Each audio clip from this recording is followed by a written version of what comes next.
too.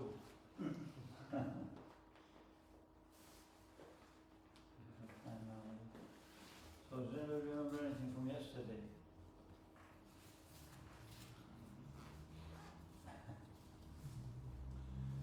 Yeah, one of the things we were talking about at the end, or you were talking about, was how Bhakti is causeless. And we were also talking about what is Bhakti. And you were saying that anyone engaged in devotional service, that is Bhakti. I remember you talking about those things. Yeah.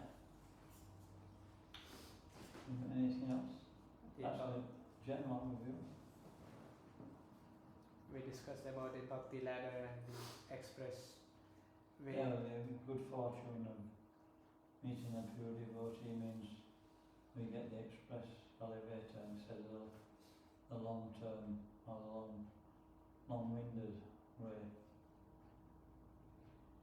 Immediately even from animal life, which is what we have now really with human society. They're not interested in anything but eating, sleeping, mating, defending. So we're no better than animals if we're on that platform. But, Prabhupada, he found the formula, or he applied the formula. The formula was already there by Lord Chaitanya. He knew what he had to deal with. Advaita knew what he had to deal with. And it wasn't easy. So he presented a formula and a process that was applicable to this present age, and Prabhupada applied it particularly to the West. In India it's a little different because they have different training, and the structure and culture is there to some degree. But even in India it's not always so easy because people have also been affected by the age of Kali. And so we spoke about the good fortune of meeting a devotee, that's the way forward in devotional service. If we get that good fortune, then we can be confident about going forward. He said to come to the point of devotional service, I've not heard this example for a long time, but it's like a turtle swimming underwater in the ocean. Then he decides to come up for a breath, and it comes up exactly where there's a piece of wood flake floating, and it's got a knothole in it. And it sticks its head through the knothole. That's how rare it is. When you tell them, they don't believe you. People, but it's, I was talking to Sachimeda, who's son Nitai. I said, how many devotees are there at your school? He said, none. I said, how many say the school? It's about 2,000. There's 400 in each year. So, he says there's a few Hindus, but then, they're not really Krishna oriented.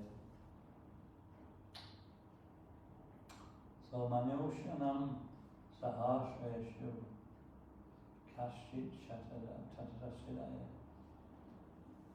It says that, out of many millions of persons, one may take an interest in spiritual development, and out of those who practice it, some may come to the point of devotional service, and out of those who come to that point of opening the gate to devotional service, hardly one knows Krishna in truth.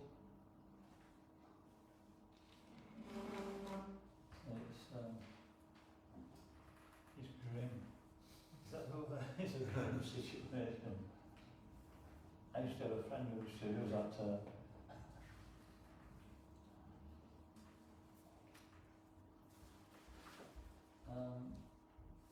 I'll find my glasses if I can.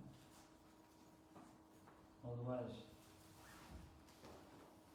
we've got to have vision. Without vision, can't grow.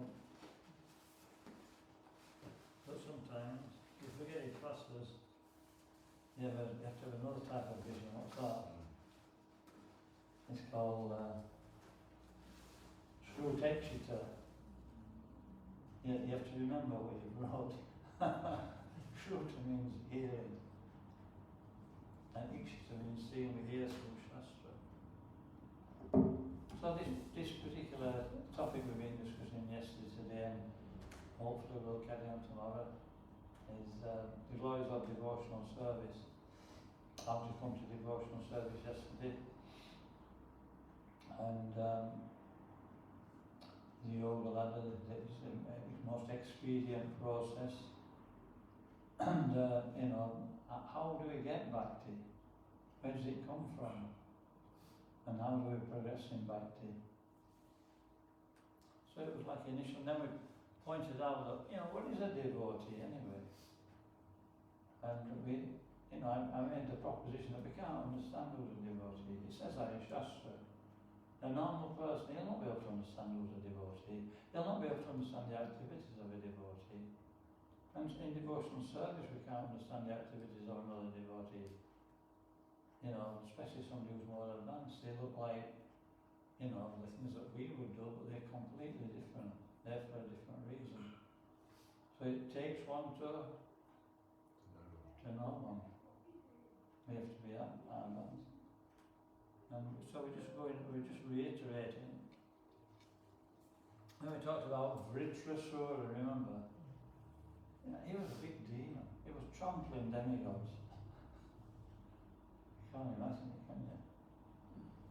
That's quite a big apparatus, isn't it? They're devotees, demigods. But he was actually a devotee. He was acting through force of circumstances which were actually coming originally from Krishna. He created the situation. And but he was more advanced even than Indra, we said. Indra is like the king of the demigods. He's like the temple president of the universe, right? But he actually got into illusion, into Maya, and he started doing the wrong things. And then Vritrasura came along. He'd been given the full instructions of Lord Krishna personally, that this weapon will, defeat the enemy, but he didn't have the faith. So we said devotional service is a development of faith, but he hadn't developed that strong faith. But Vritrasura, he was going to be the recipient of the weapon that was going to kill him. He had the faith. He said, use it, it'll kill me, and I'll go back to God. That's how convinced he was. So we can't see from externals. That was the point yesterday, and we gave that example. So day 2, pure devotional service completely satisfies the practitioner. This is an important point. This is a glory, one other glory. One glory is that anybody can take to it with yesterday, anybody can actually become a devotee. This is explained in the next of devotion. What's the qualification for devotional service? No. Just let it start to practice. So today, the reason people can maintain devotional service is not because it's like hard work all the time. We can't maintain that, can we? If something's too difficult, we eventually say, forget it. It's not worth it. I might as well get some pleasure, even if it's only temporary, right? So there has to be a taste in devotional service. And everybody else got a taste, otherwise we wouldn't be here in class. Everybody else ain't got a taste, right? No, they're too busy. They've got things to do. But like Chaitanya saying that in the week, it's like we have to do the needful most of the time. Got wife, kids, children, and so many responsibilities. And it completely satisfies the practitioner. Does anybody know a verse from the Bhagavad Gita in relation to this? In relation to satisfying how devotional service is satisfying? Susukam kartamavyayam. Devotional service is joyfully performed. It's joyfully performed, it's susukam. I was thinking about in the saints chapter,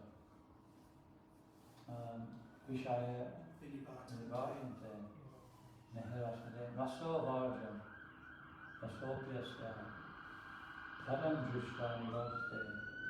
Rasa means taste. Everybody's real rasa. Rasa between man and woman. Rasa between so many rasas there in relationships. We have to get a taste from it. Raso Varjan, Raso Param Drishta, the supreme vision or taste, is devotional service. And it says that in the beginning it's not like that. It is actually, isn't it? When we first come to the devotional service, we get a really strong taste. Krishna's just encouraging us, and we feel like, we're floating, aren't we? Have you new devotional comes? You're like floating.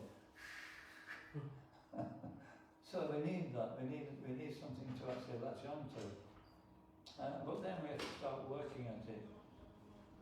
It's a process. It's yoga. Yoga means application and connection. And so this is what this verse is saying. A person may be, withdrawing his senses for requisite principles, rising early in the morning, Mangalati, doing all those austerities, going out, distributing books, associating with devotees, maybe austerity sometimes, but generally not. So all these things, it takes effort. He said it may be restricted from his usual enjoyment, but he does it out of duty. But by ceasing such engagement in the lower taste, eventually he experiences the higher taste. And then his consciousness becomes fixed. So this is what we want to maintain devotional service. There has to be that taste which is actually increasing, and eventually it's fixed. And it's called the higher taste. We've got a book called The Higher Taste, the Prashadam taste. So it's a fact. Once people taste Prashadam, they're quite impressed, to say the least. And very quickly, they become attracted to take the Prashadam regularly. And then, in the process they get to hear. They make the chant. And so they start to advance.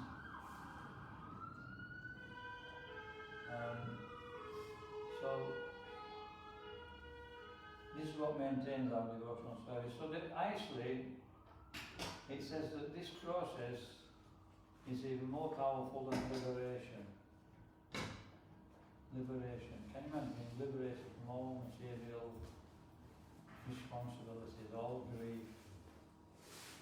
It's even more powerful than that. How do we know? How do we know? Who says? Who says? You believe that? Me. I believe it. Who says it? Krishna. When does he say that? I trust me. They just say actually. Atmaramas Timunayo, Nirganta Api Krami, Gurvat Ahajkim Bhaktim, Itam Bhuta Guno Hari. It's a very important verse. And it's a verse that Lord Chaitanya, when he was talking to one of these impersonalists who was so-called liberated, who was it? Sarvabhauma Bhattacharya. He asked him to recite the Atmarama verse, and Sarvabhauma Bhattacharya recited it so many times. But then Lord Chaitanya recited it with a real meaning. That it's actually a devotee. Atmarama. What does Atmarama mean? It means, Atma means the self, right? It means a few things, but Atma means the self. Atmarama, Rama means pleasure. The Atmaramas are already feeling pleasure. Atmaramas Chamunayo. Their moon is their sages. And they're freed from material enjoyment, they experience liberation. Atmaranshma, nirgantha api ukrame. But when they actually get a taste from ukrame, the Supreme Personality of Godhead, they experience even something better. He says, therefore, they are not interested in material enjoyment anymore. So this enjoyment that they're getting on top of what they've got, something which is attracting them, has to have a higher taste. And it's not material because they've given that up, so it must be spiritual. That's spiritual. So devotional service is a spiritual taste. And it attracts even those who are actually free from material enjoyment. Akama, sarvakama, va, moksha kama, udadi, tivrena bhakti yogina. Whether we're full of material, whether we're free from material desires. Who's free from material desires? Put your hand up. Nobody. Okay, Akama, sarvak, who's full of material desires? Put your hand up. Who desires liberation? Put your hand up. Who desires to be free from suffering, right?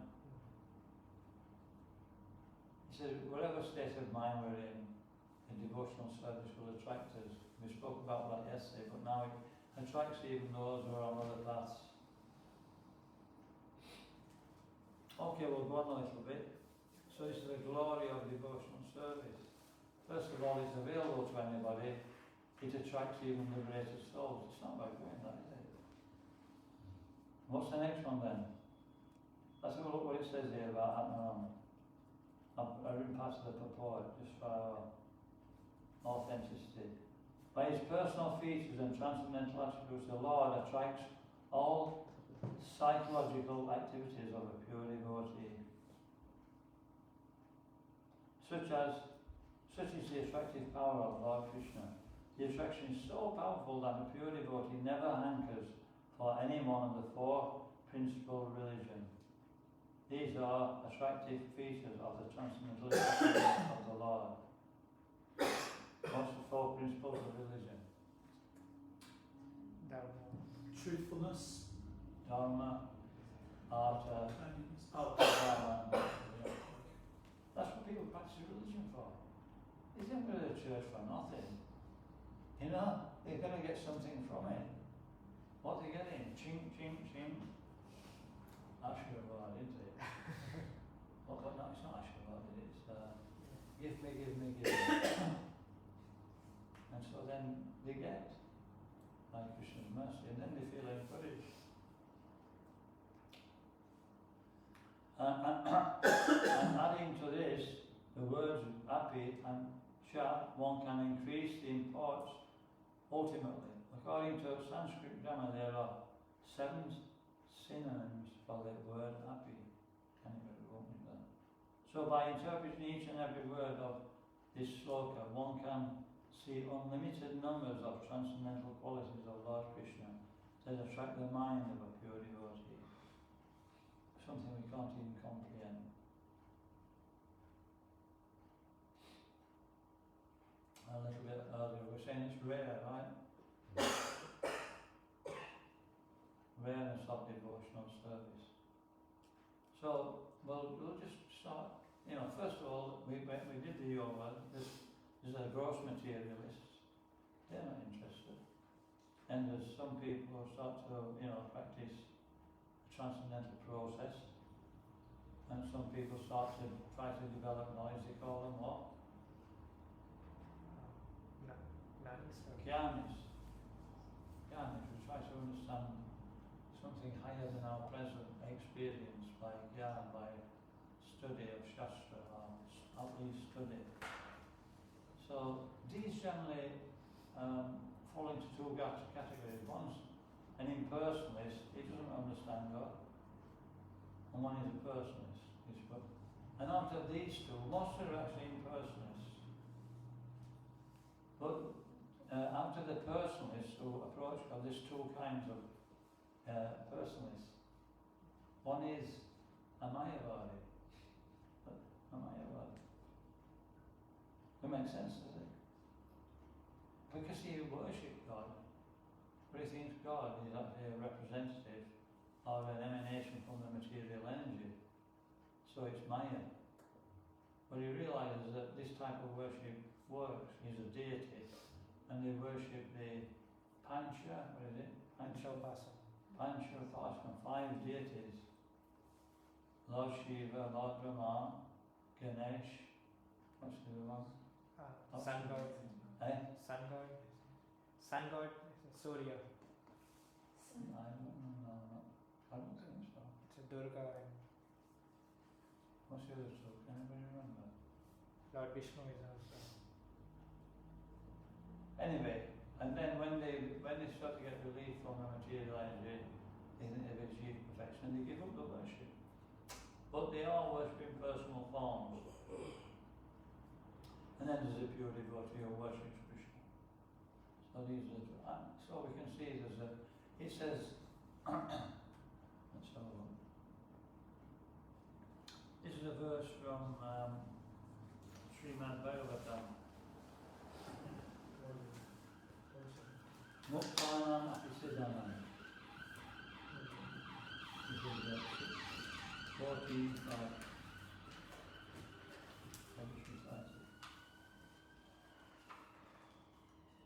Here we are. Big purport. Muktanam Apisidanam. Narayana Parayana. Sujurabha Prashantatma.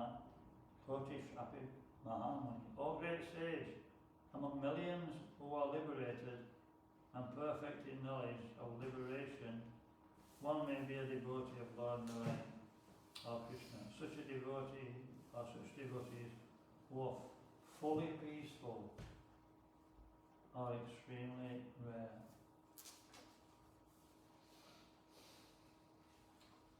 Ye anye rabindaksha mabhimuktamana. Did you read that yesterday? Tvayasta Buddha Abhishuddha Suraya Aguri Krishtena Param Param Dada Padanti Adana Yasmat Andraya. This is in first place. We may actually think ourselves liberated by knowledge. We don't engage in material activities, therefore we don't suffer. He says, but we can't maintain that. It's a mental exercise. Yeah? How can we be liberated? We're still in the material world, we don't have anything higher to go for. We just know how to renounce. How long can you go on renouncing? It's like you're attached to something and you keep saying, I'm not having it. But eventually, I'll go on then. It's like that. You have to get something higher. So they fall down from that liberation. Or it says so-called liberation. And the so-called position of superiority, because they've no respect for the Lord's lotus feet.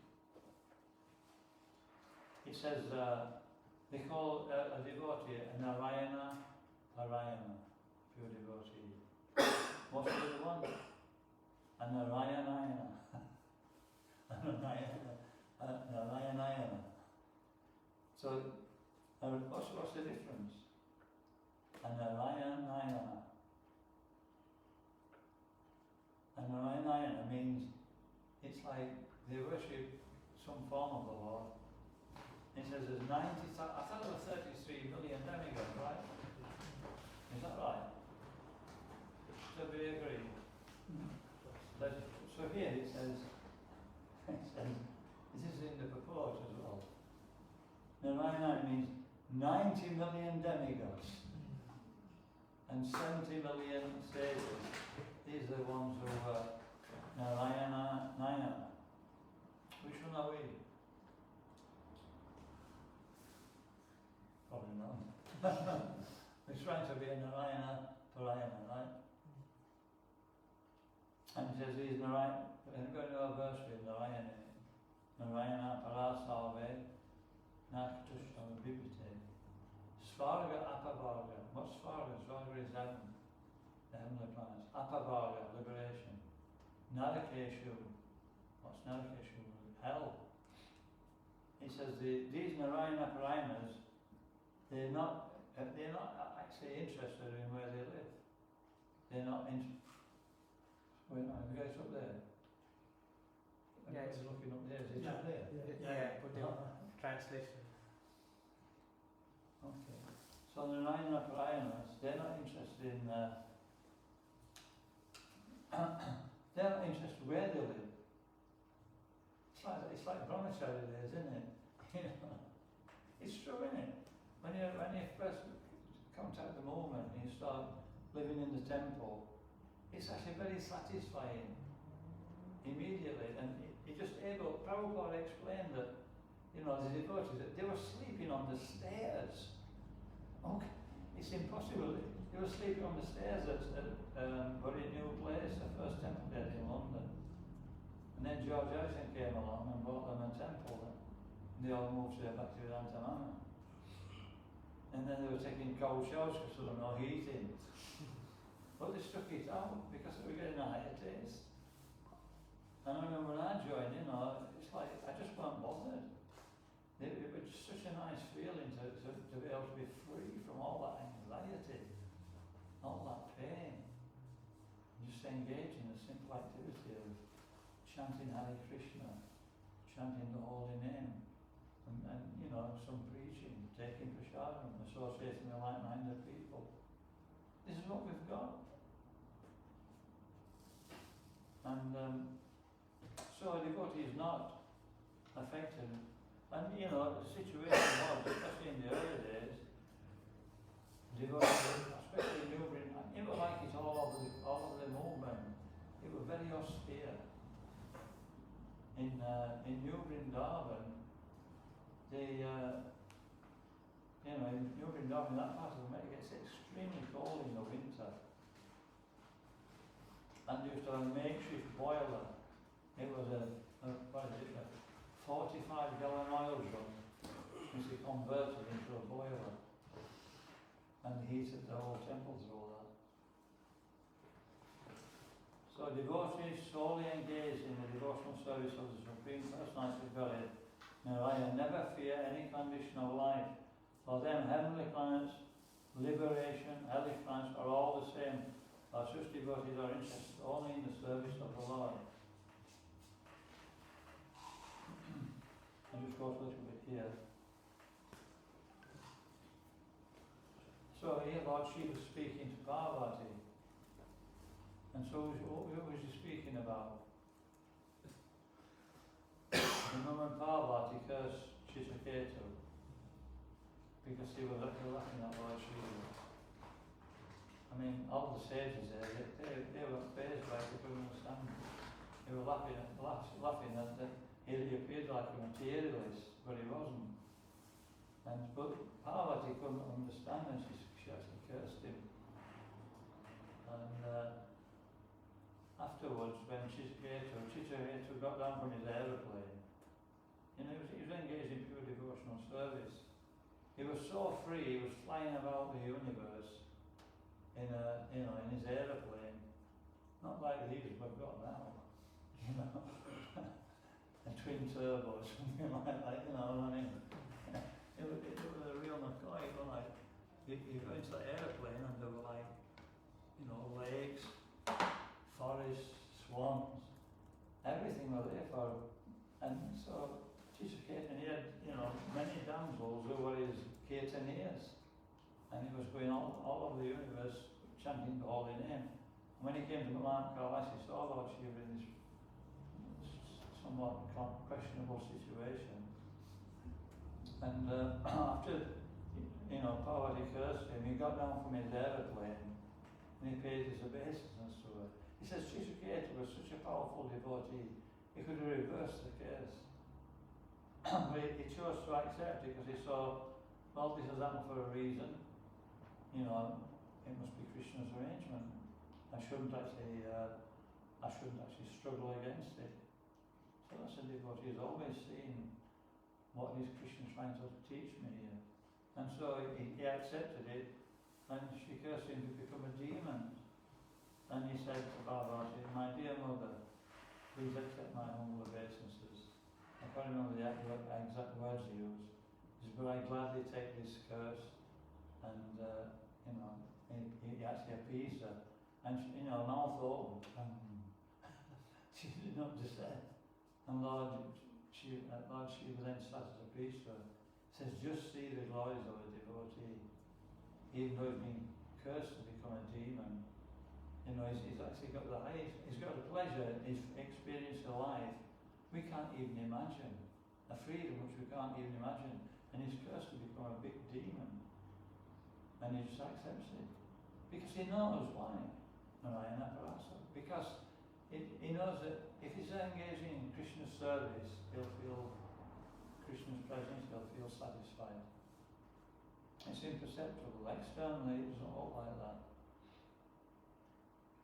And so, this is the glory of a pure devotee. They're internally very, very satisfied. I could name some present devotees actually who are in that level.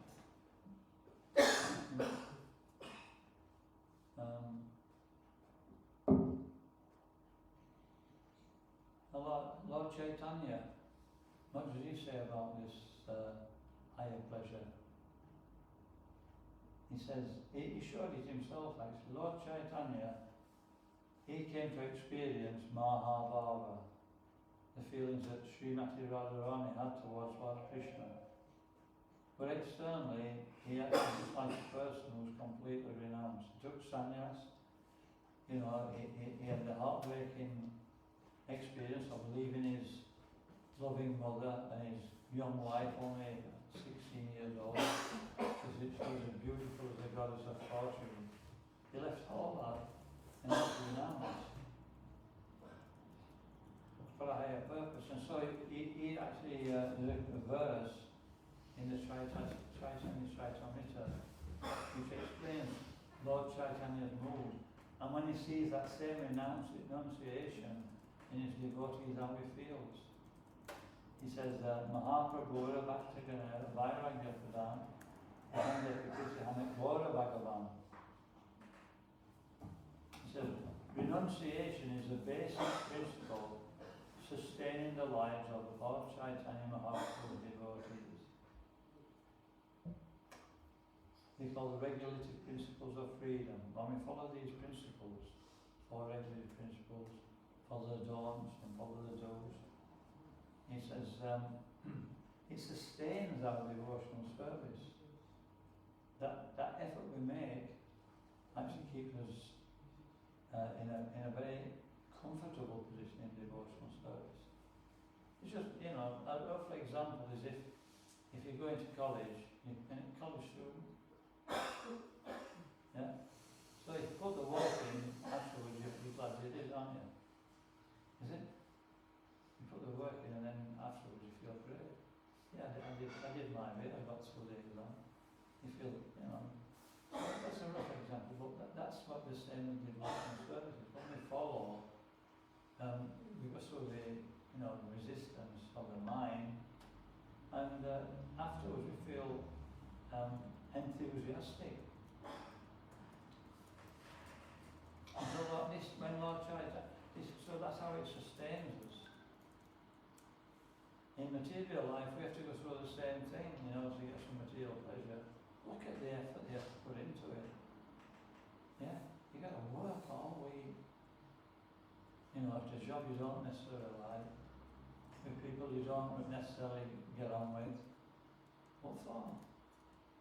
Just to get that little bit of sukha, that little bit of happiness, that in the evening or at the weekend.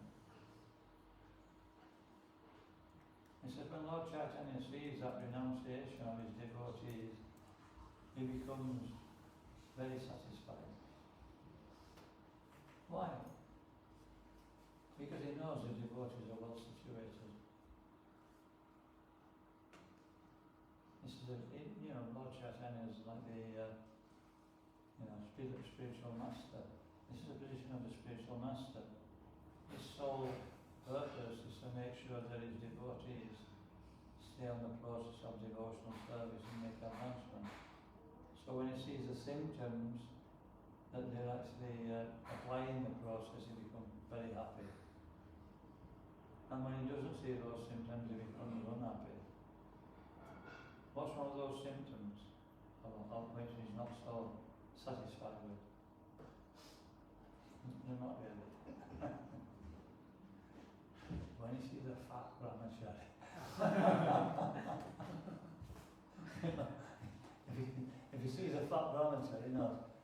actually eating too much. And why is he eating too much? Why do we eat too much? Even Krishna eats too much when he gets into this frame of mind. When Mother Yashoda, she was, he crept into the storeroom, climbed onto the grinding mat and started taking the yogurt out of the pots and eating it.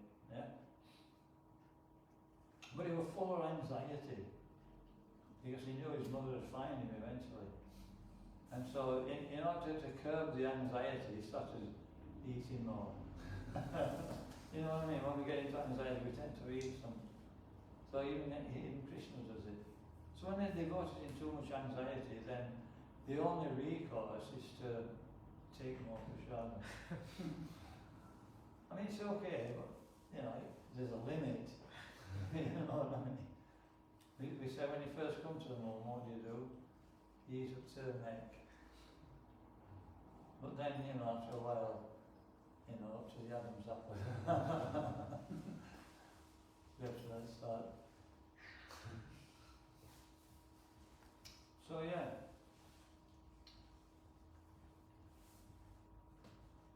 So what's the point here? What's the point we're making? What am I keep going on with the same thing?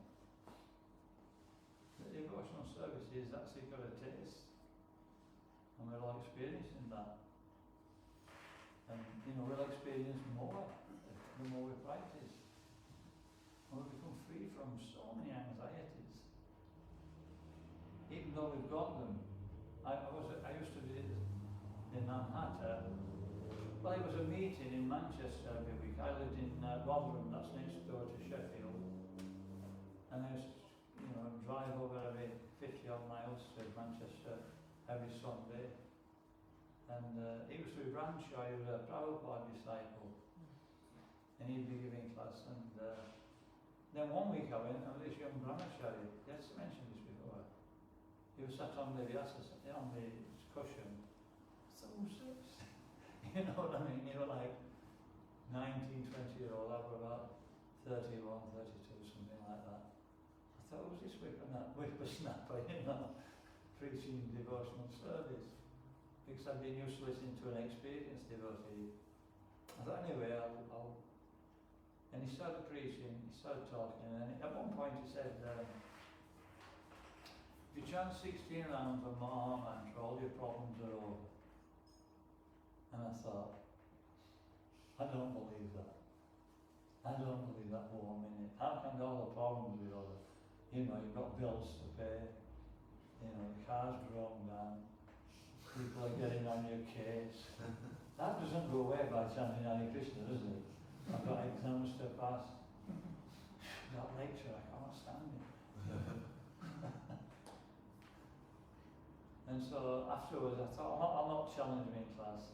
Afterwards I went up and I said, you said you chant 16 hours, all those problems are over. I said, do you mean that? And he said, yes. And I could see he was convinced. And so at that point I thought, right, and I started chanting 16 rounds. And you know what? All the problems are still there. They didn't go away. I wasn't bothered. I wasn't bothered because I didn't have that same perception of them. By Krishna's mercy, when we take shelter of the holy name, when we take shelter of Krishna, then he protects our consciousness.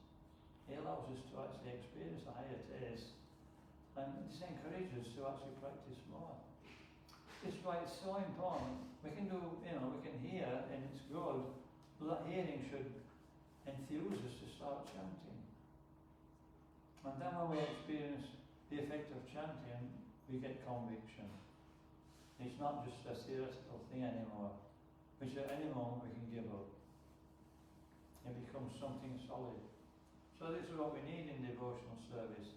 This is why we're talking about, the taste of devotional service has to be experienced. And Prabhupada, he once asking his disciples, he asked them a question. I said, how do you know devotional services bona fide? I can't remember exactly what he said, but that's what I mean. How do you know it's effective?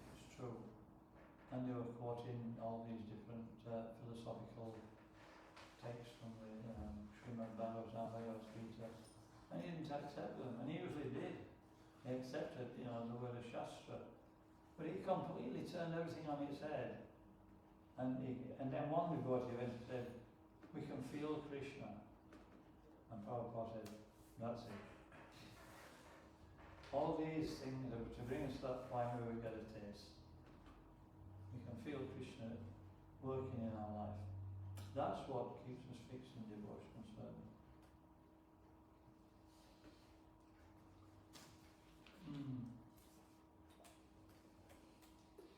Let's go on a little bit.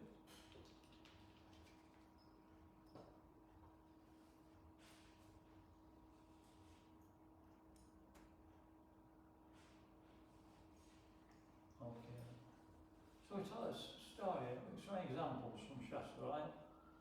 I'm spouting away here, but we really need an example, don't we? Okay, show me an example. So Chaitanya Charitamrita gives it. Kolaveta Sridhar. Kolaveta means bananas. Kola means banana, right? So I went to his place actually in autumn. Went to Vrindavan, and you go up from you've been to Vrindavan. You go up the road past the Chaitanya mat, past the yoga pin, past the Chaitanya mat, and then up to where the road forks. Just before that is, or just after it is actually It is Mayapur. Shankari's tomb. Yeah, it is Mayapur, isn't it, Maharaj? That's what I said. Yeah, you said Vrindavan. I'm just testing. Mayapur, see, he's listening. So in Mayapur, then I came back from, and I went up the other road, and you go to, what's the name there? Jagannath Mandir. Rajapur. And then at the back of Jagannath Mandir is Kolaveta Sridhar's Samadhi, not Samadhi, Bhajan Kutir, I think. Is it Samadhi? One of the two anyway. And the banana little orchard is still there. And one of the things that he is well known for is that he was just a simple devotee. He used to make banana, cut the banana leaves, wash them, and he'd actually sell them. I mean, how much to sell them for, There's banana leaves everywhere. And then he used to take the bananas and sell the bananas. That's how he made his livelihood for his family. I mean, if you sell bananas in India, it's not like a rare commodity, is it? You know what I mean? There's bananas everywhere. So you're not going to get a good price for them, are you? You know what I mean? But he said he used to, sell his bananas cheaper than anywhere else. And Lord Chaitanya, he's, Kolaveta Sridhar is the eternal associate of Lord Chaitanya. But in this pastime, Lord Chaitanya is in his youth. So Lord Chaitanya has different moods throughout his life. In his youth, he's mischievous. When we're like in youth, you're a little bit, what do they call it? What's that word? Cocky. Cocky. You know what cocky means? Mm-hmm. Yeah? No? Yeah. Is everybody else? No? No. What's going on here? Anyway, this is an English word. It means a little bit arrogant. And not so much just by arrogant, you're actually, you play the fool with people, You actually wind them up, is that right? Actually, on this point, I saw a documentary, well, it wasn't a documentary, it was just a brief video about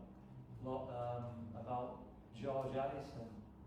And it showed you a little clipping where they were interviewing some of his friends when he was at school. From Liverpool, they don't actually mince words. One said, he was a cocky so-and-so. Anyway, we'll get back to the story. But, Lord Chaitanya was like that. he was handsome, he was young, he was. When I was 16, I thought I knew everything. At that age, get out of my way, let me show you how things are done. It's like that, and so you were in that mode. When Krishna comes to you, he acts just like an ordinary human being. And so you went to, hey Sridhar, how much are your bananas? He says, so-and-so, he says, too much, I'll give you half. He says, they're already cheaper than anybody else, you can't have them for all. And they used to be arguing for hours. And then eventually, at the end of the argument, Lord Chaitanya used to snatch the bananas and run off. Can you imagine how Sridhar felt? He was spending all day picking these bananas, and now, in Indian summer, and now he's selling them on the side of the road, and there's very few people, just everybody selling. And then somebody runs off with him, and he's depending on that for his livelihood. How would you feel? Run down. It'd be pretty effective, wouldn't you? But he says, Sridhar was in bliss. How is it possible? He says he couldn't wait for Lord Chaitanya to come back the next day and argue about his bananas. So that's the thing we can't understand about spiritual life.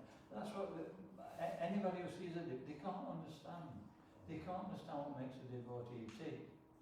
He shaved his head. What's the matter?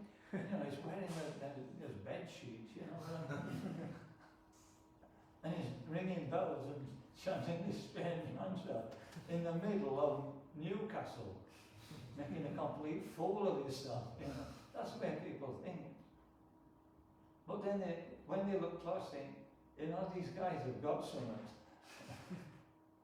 I remember when I first went to Chaitanya College, I said I used to go to Manchester. And then one day, Bancho, he said to me, why don't you go to a bigger temple, in Birmingham, near Birmingham? It's Chaitanya College, you'll be able to, mix with devotees, see some deities, and spend a few days here at the weekend, and it'll actually enlighten you. That's all. Oh, okay, I'll do that.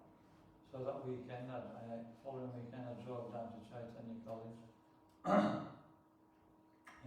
took Prashadam and was going through the morning program and everything, and then the next day, we were taking Prashadam, and all the devotees started rushing, finishing the place, rushing about, and I said, where are you going?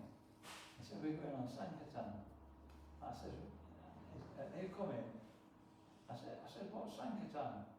And when they told me, I said, not likely.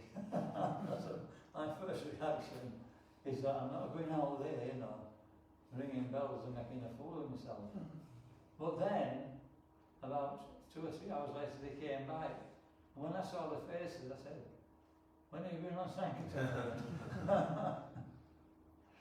So that higher taste, we have to experience it. We have to, it's like Prashadam. You can pretend to take Prashadam, right? But unless you actually take Prashadam, you won't understand what Prashadam is. But, as we said, anyway, we're not going into too much about that. But let's go on to the next point. So, Kolavita Sridhar. There was one devotee in South India, and you may have heard this pastime. He was a devotee of Lord Ramachandra. What was it? Anyway, I forget which deity he was worshipping. Anyway, he was a disciple, probably you know this than me, he was the disciple of Ramanujacharya. So Ramanujacharya, he was a Vishnu Bhakta, right? Vishnu's one, yeah. And, at that time in South India, there was 2 camps of transcendentalists. One was the Vaishnavas, and what was the other?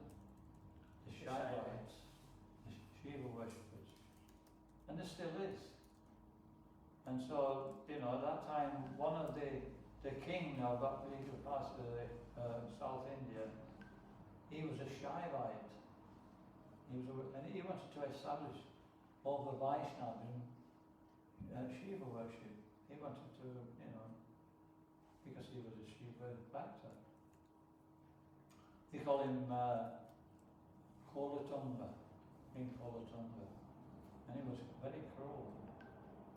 And so he knew that Ramanujacharya, who was an up-and-coming sadhu, he was so powerful and so influential that unless he actually defeated him in a debate, he wouldn't be able to do what he wanted to. He wouldn't be able to establish the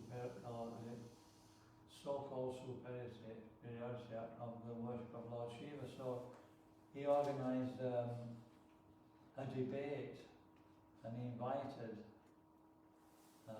Ramanujacharya. But it was a fixed debate.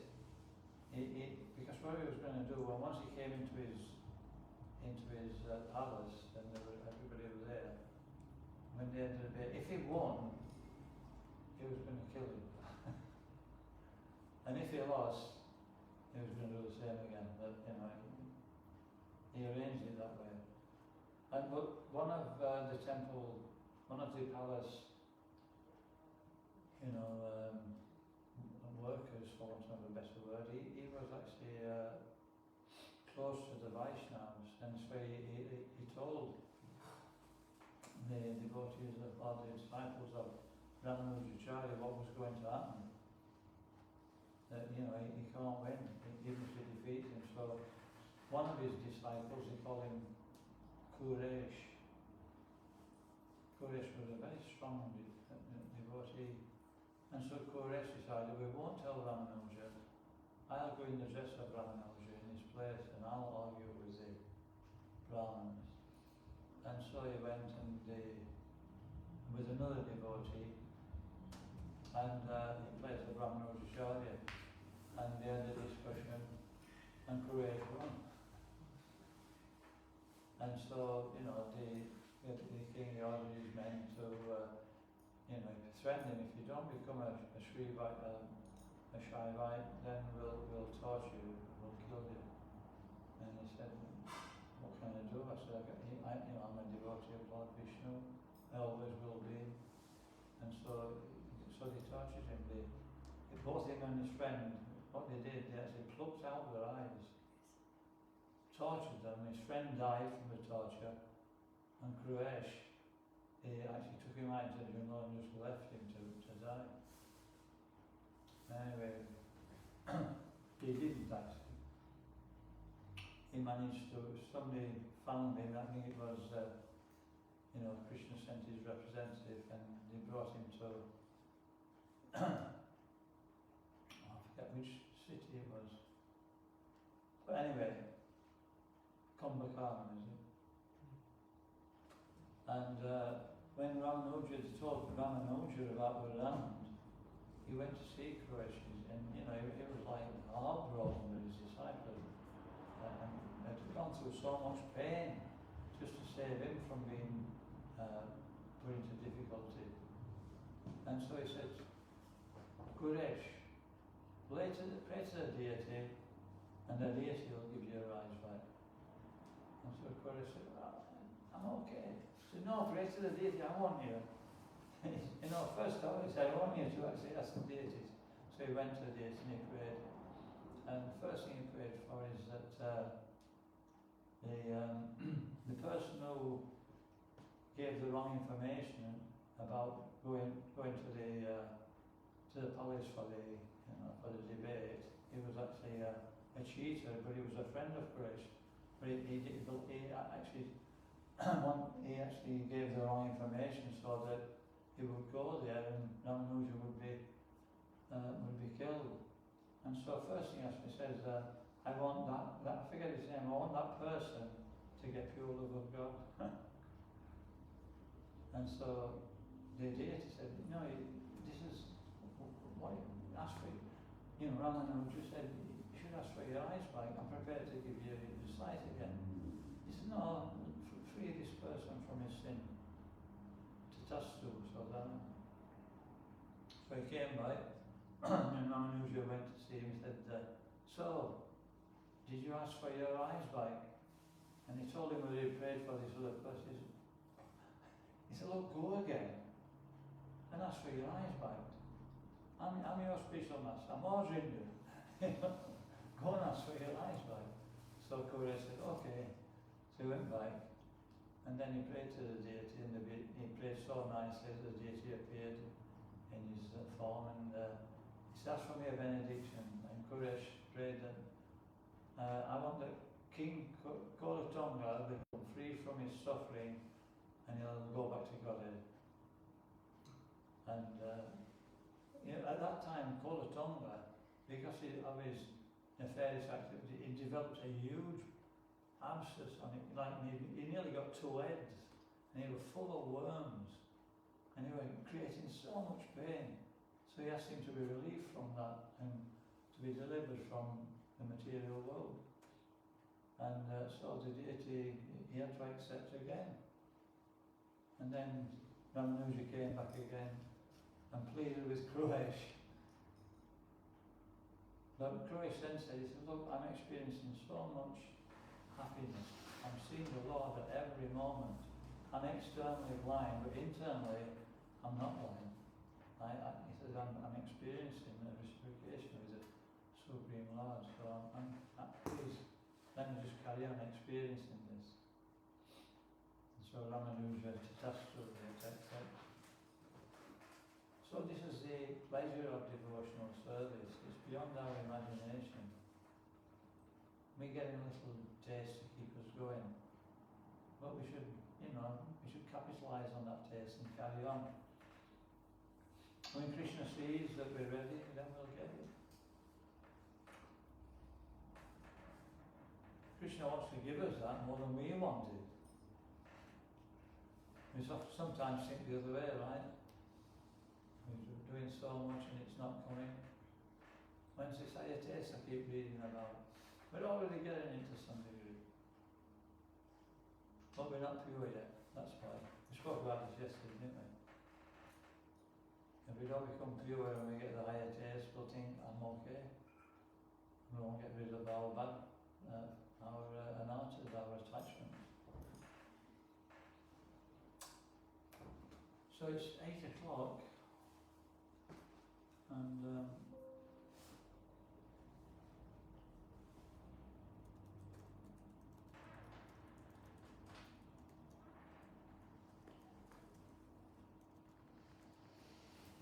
purity of devotional service from the Padma Purana, wherein the sage Vishishta tells King Dilipa, my dear king, everyone has the right to execute devotional service, just as he has the right to take early bath in the month of March, December, January. What does that mean?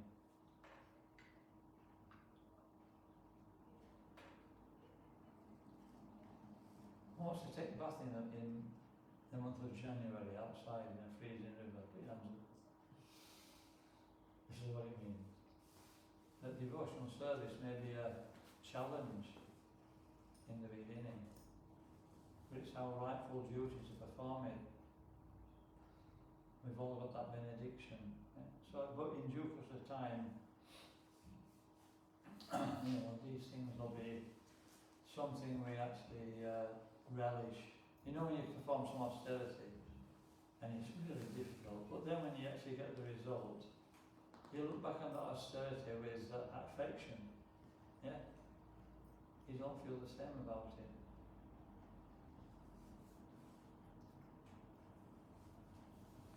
So,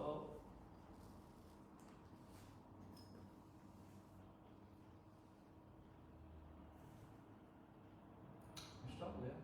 It's just carry on. So thick and thin. Any questions, any comments? Prashadam's like this there, don't we? It won't go away. Yeah, maybe we can talk about the hot milk and whatever else is there. We can have a few minutes of kirtan first, maybe 10 minutes of kirtan. Would you like to chant, Maharaj, again? Okay.